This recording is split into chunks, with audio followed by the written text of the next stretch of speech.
If a tree could talk, what do you think it would whisper about first? The breeze through its branches, or the souls it watched die beneath them? They say some trees remember, and the ones used for hanging? They never forget. If a tree could talk, what do you think it would whisper about first? The breeze through its branches, or the souls it watched die beneath them? They say some trees remember, and the ones used for hanging? They never forget. There are trees out there, standing alone in quiet fields, deep forests, or behind forgotten courthouses, where the air still feels heavier, like the roots are clinging to stories that no one dared write down, like the bark has soaked in last breaths, final prayers, and maybe even curses. This isn't just a story. This is a series of them. Fiction woven with truth, history buried under soil and silence. These are the kind of stories that don't show up in textbooks or movies. They don't make headlines, but they haunt people. They stay alive in whispers, in local legends, in the way a town avoids one specific tree without ever saying why. You won't see a jump scare in this video. No loud sound effects. No monsters hiding in the dark.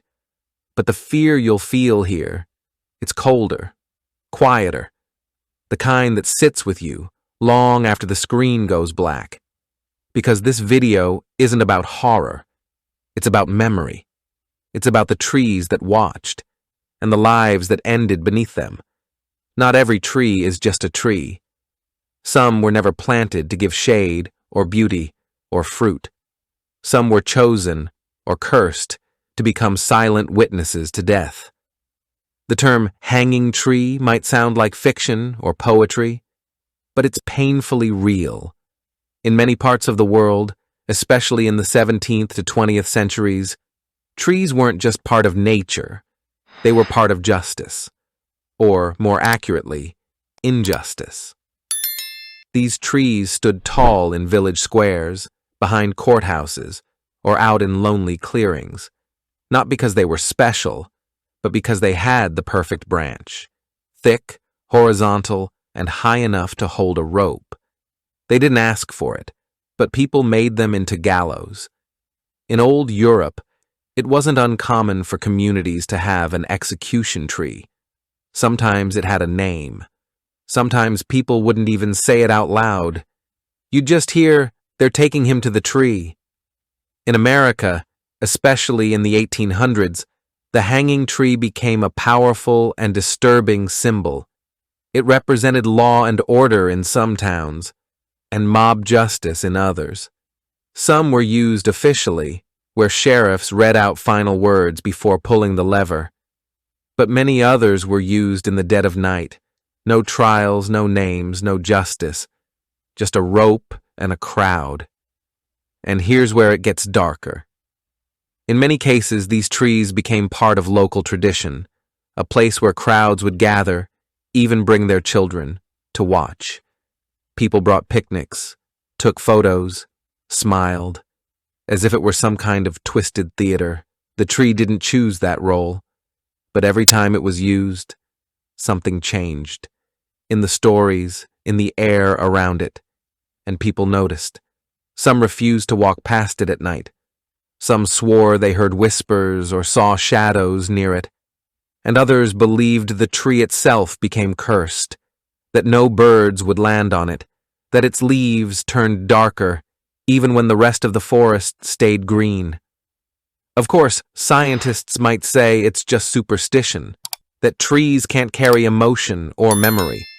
But then again, if wood can hold carvings for hundreds of years, why not stories?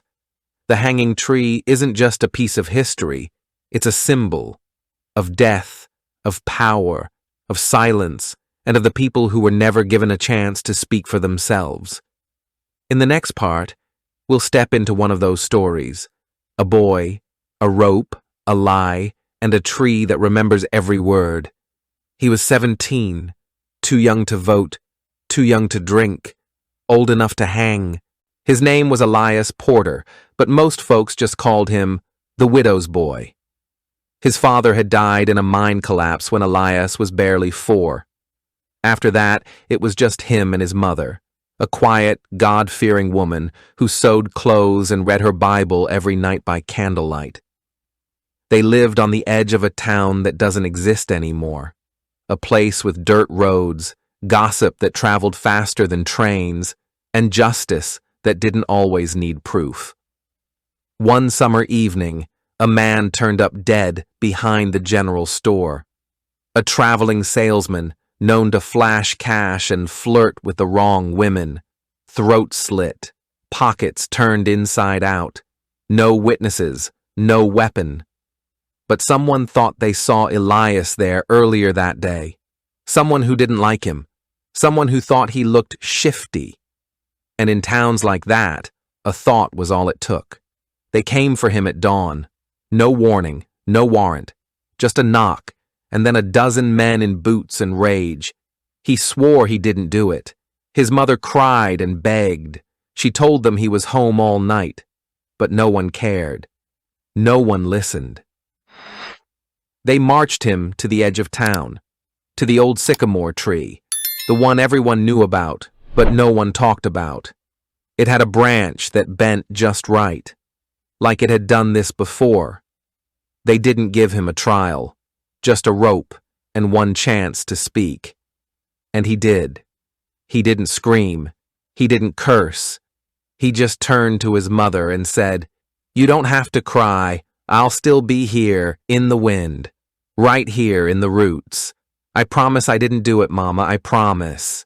And then they took the promise and left him hanging in the quiet evening air. The tree didn't move. But over the next few weeks, people said they heard things. Whispers when there was no wind. A creak of rope, even when the branches were still. His mother kept visiting the tree. Every Sunday, rain or shine. Just sitting, talking softly to it. Some say she lost her mind. Others say she was waiting for an answer. Years passed. The town changed. New buildings, new people. But the tree stayed. And no matter how many times they tried to cut it down, the axe would break or the saw would jam. One man tried to burn it. His barn caught fire that same night. Eventually, they gave up. They built a fence around it, put up a plaque calling it the Hanging Tree, like it was some piece of history to be proud of. But they never mentioned Elias. No name, no age, just the tree. That was over 100 years ago. The tree's still there, and if you go real quiet, just before dusk, some folks say you can still hear him. "I promise I didn't do it, Mama. I promise." Some people say it's just a tree, wood, bark, leaves, nothing more. But if that's true, why do we feel something different when we're near certain ones? It's hard to explain. That sensation. You're walking through the woods, the birds go quiet, and suddenly you just know. This place has a memory. Not yours, but something else's. And it's not just imagination. There's a name for it in psychology. It's called place memory.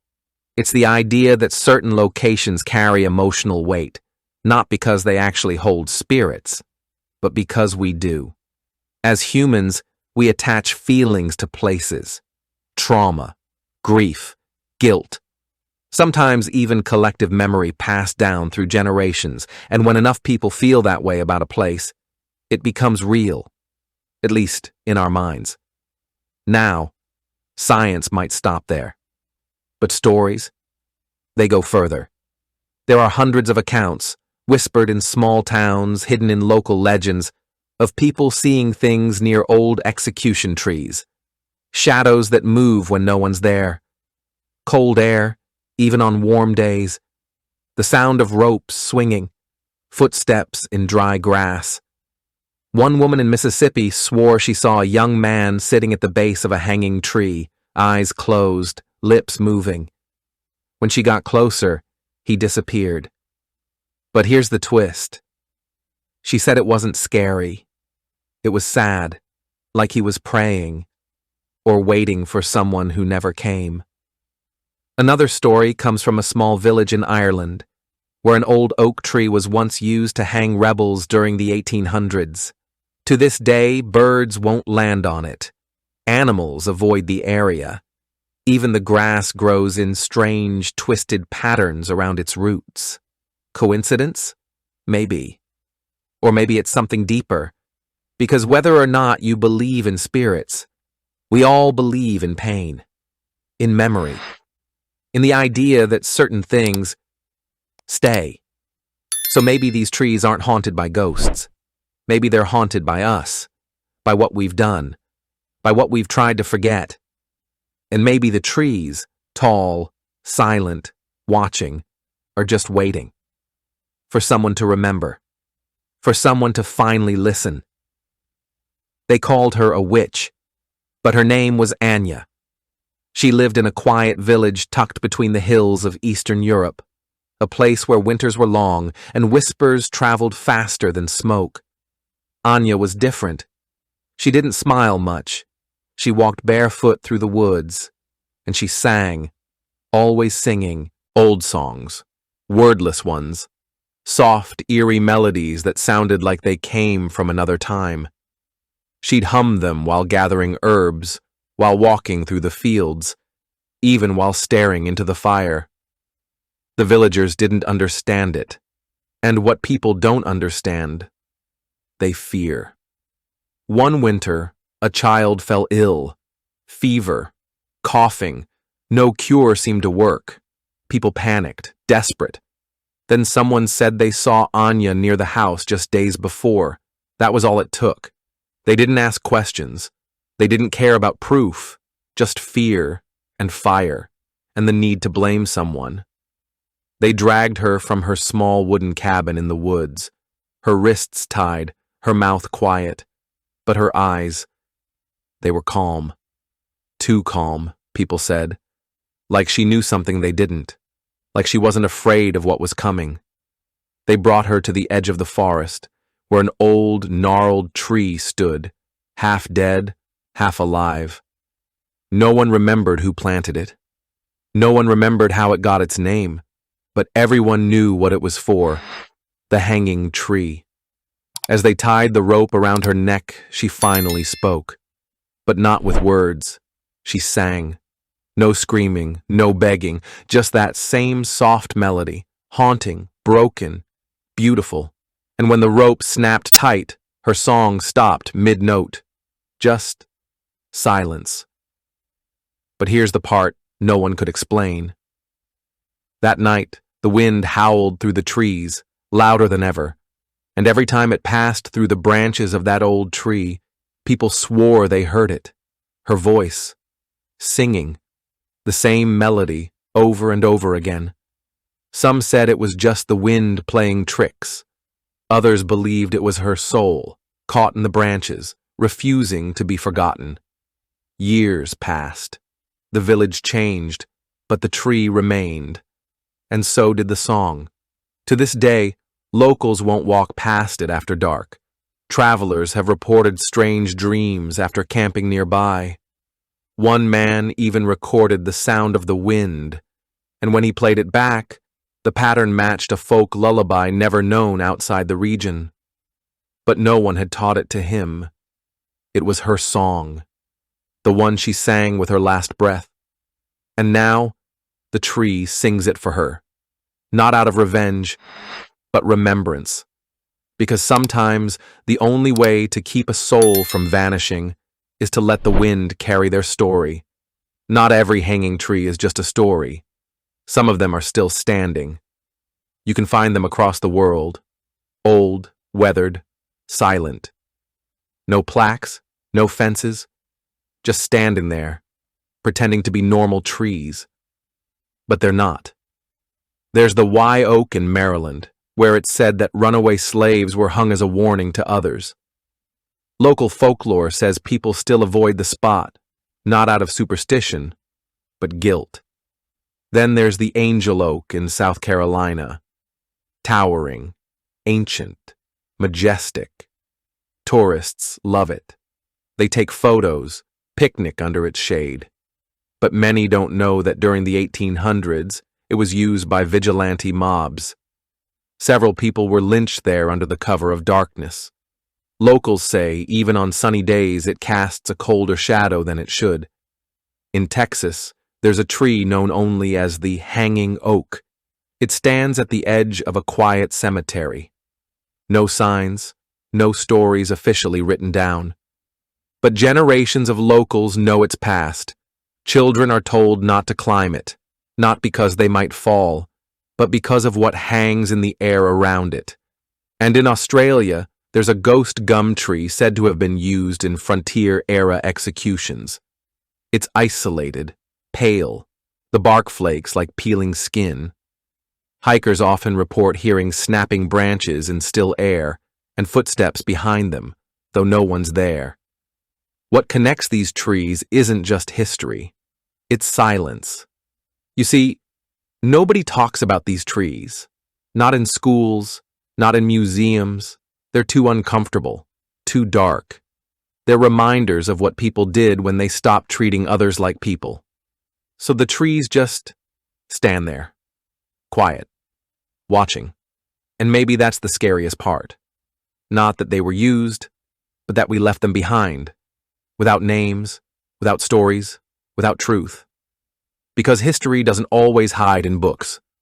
Sometimes it grows in the ground, it bends with the wind, it reaches up like branches, and waits for someone to remember. They say some stories refuse to die. This is one of them. His name was Samuel Gray. In a small southern town, Samuel was known as a troublemaker, loud, defiant, quick to argue. But he wasn't a criminal. At least, not in the way the town thought.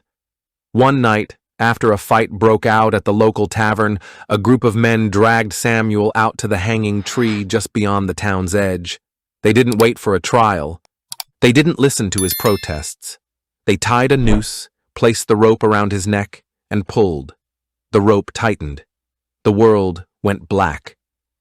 But the next morning, the men found something impossible. Samuel was still alive, bruised, barely breathing, but alive. They cut him down, terrified and speechless. But something had changed. Samuel wasn't the same. His eyes, once fiery, were hollow, distant. He barely spoke. And when he did, it was in riddles. He refused to leave the town. Instead, he wandered to the hanging tree every day, sitting beneath it like a ghost waiting for release. Days turned to weeks. People whispered that Samuel was cursed, that the tree had taken something from him, his soul, his sanity, or maybe something worse. Some said the rope had strangled more than just his neck, that the tree had marked him. One night, after a terrible storm, Samuel vanished. No one saw him leave. No one knew where he went. But months later, he returned. Different, quiet, calm, like someone who had seen beyond the world we know. He never spoke of where he'd been, only that the tree had shown him things, dark things. After his return, the town changed too. People avoided the hanging tree. The air around it felt heavier, colder. Animals stopped roaming nearby. Samuel became a legend, the man who came back. And some say, on quiet nights, you can still see him beneath the branches, sitting, waiting, not for freedom, but for an ending that never came. Because some stories don't end, they just wait. You might be wondering, why tell these stories? Why dig up memories that are so dark, so painful? Because some things deserve to be remembered. Not to scare us, not to haunt us, but to remind us what happens when fear replaces justice, when silence covers truth, when people forget the value of a single life. The hanging trees aren't just relics. They're warnings, symbols of moments when humanity failed itself. And these stories of Elias, Anya, Samuel, and countless others, they teach us about the cost of hatred, suspicion, and quick judgments. They remind us that behind every silent tree, there was a person, a name, a family, a story. These stories still matter because they carry the voices of those who were never heard. They carry the pain of communities that lived in fear. And they carry lessons for us, lessons about justice, empathy, and memory. So the next time you see an old tree standing alone, don't just see wood and leaves. See history. See stories waiting to be told. See the silent witnesses to a past that shaped who we are. Because remembering isn't just about looking back. It's about moving forward. And sometimes, the quietest voices are the ones who need us to listen the most. Thanks for watching. If you enjoyed this video, hit that like button, subscribe, and ring the bell for more. Let me know your thoughts in the comments. I'd love to hear from you. See you in the next one. Bye for now.